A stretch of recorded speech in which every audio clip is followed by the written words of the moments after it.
So, let me interject a little bit here. Why doesn't he just...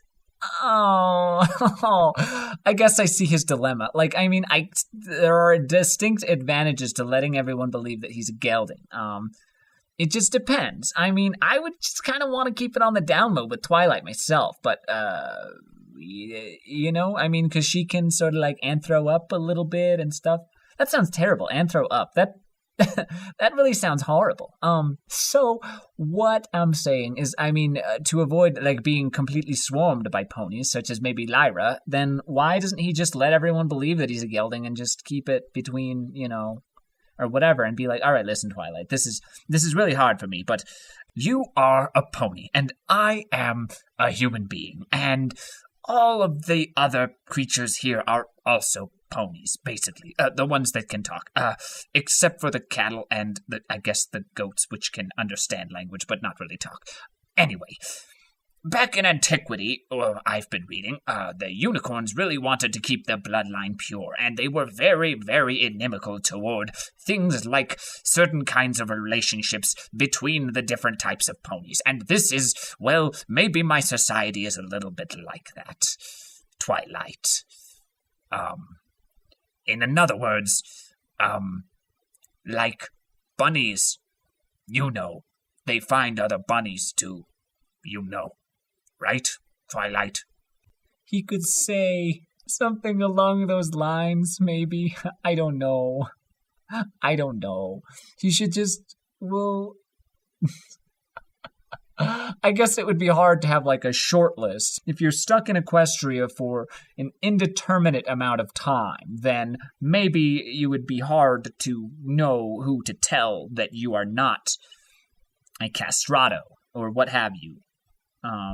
But couldn't you just generally keep it a secret? Or I guess it would be hard, because then if you did decide to do certain things with a pony, then you would sort of have to know that they would be able to keep their trap shut about it. That's terrible phrasing. Keep silent about it.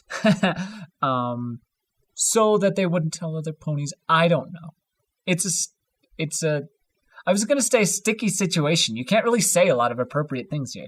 It's a tough situation. It's a trying situation. Anyway, back to the story. Just a few more snips, the pony doctor said kindly as his scissors clipped away at my bandages, and we'll be able to take the brace off.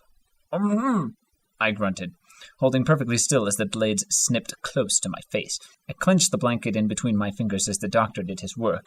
I was always nervous with sharp objects very near to my face due to an unfortunate incident in high school when a freshman had jokingly thrust a pair of scissors toward my face, and I'd gotten a scar on my cheek from my troubles. It wasn't a particularly big scar either, just a little thin line a few millimeters to the right of my nose, not particularly brag-worthy. Good, the doctor said, as the bandages came away. He reached up to the brace and began to undo the plastic fasteners. You're doing well. Oh, I grunted again, my lips twitching. They were hideously chapped. I was thankful that the ponies had a petroleum industry, albeit one devoted mostly to plastics and medicines. Isn't that what the petroleum industry is for? Okay, I guess they don't have cars. It's the ideal petroleum industry, though.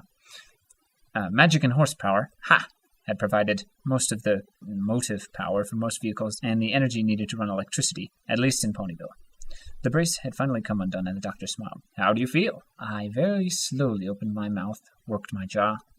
Feels stiff, I pronounced. The doctor nodded. Yes, that's to be expected. Take it easy with talking and eating for a few days, and you should be just fine. The doctor smiled. Care for a lollipop? Something that wasn't liquid?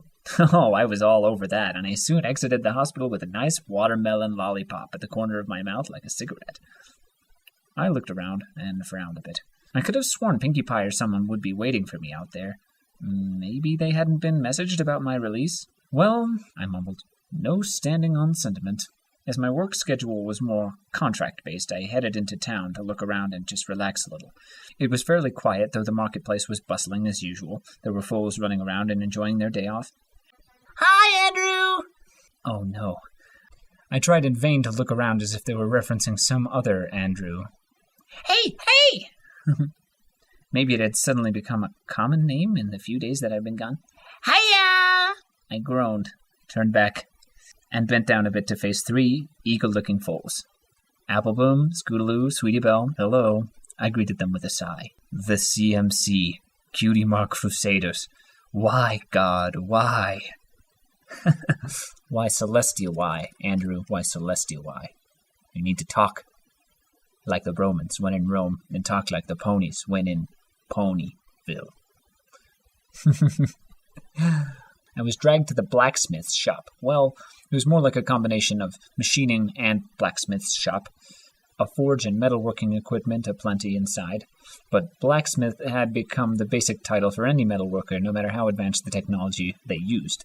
Within, Smokestack, the tall, dark, and strong proprietor of the establishment, looked up as the Cutie Mark Crusaders and I came in. To the CMC, he gave an indulgent smile. To me, he gave a snort. You took your time getting out, he said flatly. I blinked in confusion. I did? Well, you signed up for time in the shop with these 3, Smokestack in his gravelly voice, and you didn't bother to show up. Wait, I did what? I asked, turning a glare to the 3 fillies. Applebloom coughed and looked to the side. Scootaloo grinned uneasily. Sweetie Belle tried to hide behind a table. Well, you did sign that permission slip we gave you, Applebloom said. So my autograph was for you to work with power tools, I asked flatly. Scootaloo winced and continued smiling. Yeah, but it was to make you a gift. Yeah, a gift, Sweetie Belle said. And to try for a cutie mark, Applebloom said cheerfully. I sighed, looked over at Smokestack, and waved my hand. It's all right, I said. The big stallion snorted, but nodded slowly. I turned back to the Crusaders, shrugged, and forced a smile. There's a lot of shrugging in this fic. Have you noticed? Lots of shrugging. I can understand the sighing, but the shrugging? Anyway. All right, what's this gift you made for me? The fillies squealed and grabbed onto my sleeves with their teeth and dragged me into a workstation in the far corner of the shop. They sat me down on the stool and trotted off to what I assumed was the project locker. They came back with a heavy tube-shaped object about 1.5 meters in length, wrapped in a heavy cloth. They set it on the workbench and grinned up at me. Open it, Scootaloo said. I shrugged, reached down, and unwrapped the object. My eyes widened. Well, what do you think? Applebloom asked cheerfully as I held up what looked like a big-barreled rifle. It was about as simple a gun as you could get. A muzzle, a barrel, round firing chamber, hammer, wooden stock, found a release catch, and the gun barrel moved from the chamber on the hinge. The whole thing resembled a crude M79. You know, the one from Terminator 2, the grenade launcher. Well, it's certainly something, I said. I looked over at them. You guys built me a gun. Well, you told us all about them, Scootaloo said, and we borrowed Twilight's notes on it to make it. Ah, right. I had explained some of our technology to Twilight during the interviews. When the CMC had asked about Earth and the subject had come up, guns were kind of a natural subject. I didn't have a lot of military experience. Medical issues had prevented me from enlisting. But I had been raised with firearms and knew how to use them, and I respected and understood them. And hell, if you're talking about how humanity came to rule Earth, not including guns is like not including David Bowie in the discussion of glam rock. What? Screw you. Bowie is made of awesome. It literally says that. I didn't think the 3 school children could figure out how to make a gun just from that, though. It's really simple, Applebloom said cheerfully. We made a few shells, too. You just put it in the barrel, and then close it, and pull the trigger, and boom! You've tested it, I asked. The Cutie Mark Crusaders all looked at each other. I'll take that as a no. I looked over at Smokestack. You know any way we could test this thing? There's a fireworks testing area on the outskirts of town, Smokestack said. Probably a best bet. For everyone's safety, I said with a nod. The stallion smirked. Except for yours. I stared at him. He chortled. Relax, Andy, man. I've checked it out myself. It's got no serious warps or defects, but given who made it. I resent that, Applebloom growled. We'll show you, Scootaloo said. Sweetie Belle was already ushering me out with a horn prodding at my leg. I tried to ignore the pitying look Smokestack shot me as I held the cumbersome weapon over my shoulder and away from anyone that we might pass. Okay, that's good. He's holding it down range, or whatever. The fireworks testing ground had an extremely ominous sign. The sign had a picture of Pinkie Pie on it and said, in no uncertain terms, was a Miss Pinkamena Diane Pie to experiment without the supervision of local demolitions experts. Distressingly, that seemed to be Pinkie herself. Well, I guess this name is mentioned in canon, but I'm still strongly reminded of all the crooked trees. Otherwise, it was like many a firing ground back on our world. Sandbag bunkers, craters, the works. Come on, Scootaloo said eagerly. We want to see how it works. Where exactly did you get the schematics to build this thing anyway? I asked. Applebloom grinned cheerfully.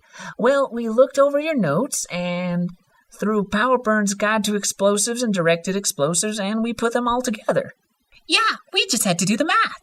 You did the math? I asked, the grip I had on the gun loosening. Sweetie Belle shook her head. No, Miss Shirley did it for us. She helped you with the math for building a gun? I stated, not so much asked. Scootaloo shrugged. It's not like we didn't tell her what we were building, the orange Pegasus said. She gave us the go-ahead. She did? I asked skeptically. Applebloom nodded, as did Sweetie Belle. It's our science project. And when we said you were involved, she said it was okay. Sweetie said brightly. But I'm not, I said flatly. Yeah, but you are now, right? Scootaloo asked. I resisted the urge to facepalm. Oh, these clever girls. All right, if I'm involved, though, we're going to do this my way, I barked. You do what I want, when I want, how I want. If I tell you to jump, you ask how high. Is that clear? Yes, Andrew, they chorused. I nodded. Good. So, where did you have the shells for this thing? Scootaloo reached into her satchel and produced a small sack. I took it, opened it, emptied the containers into my hand. Frankly, they weren't encouraging looking. I made that one, Applebloom said cheerfully, pointing to what looked like a scale replica of the Apple family barn in the form of an oversized shell. I made that one, Scootaloo said, pointing to the shell that resembled a certain Pegasus, very, very vaguely. Oh, Rainbow Dash bullet. Yes. That thought never occurred to me. I just made that one, Sweetie said with a frown, pointing at a simple, bullet-shaped round. I sighed and smiled at her. Trust me, this is probably the best one, I told her. The lavender unicorn smiled brightly. The other two crusaders frowned. But Pegasus fly? Scootaloo protested. Yes, but they don't make very good bullets, I said. What about barns? Applebloom asked. Even worse as bullets, I replied. I frowned. Are these the only ones that you made? Actually, these are the only ones that didn't explode, Scootaloo said. Or melt, Sweetie Belle added. Or catch fire, Applebloom stated with an embarrassed smile. I sighed and took Sweetie's round. Good to know, I said flatly. Natural selection in action, I guess. Do we have ear protection? They all produced some earmuffs, all fluffy and cute and extremely girly. I took a red pair and placed them over my ears. My glasses would suffice for eye protection, I hoped. Twilight had placed a spell on them to make them difficult to break. That's good of her. All right, you three, get behind those sandbags, I ordered, pointing to the bunker of sorts nearby.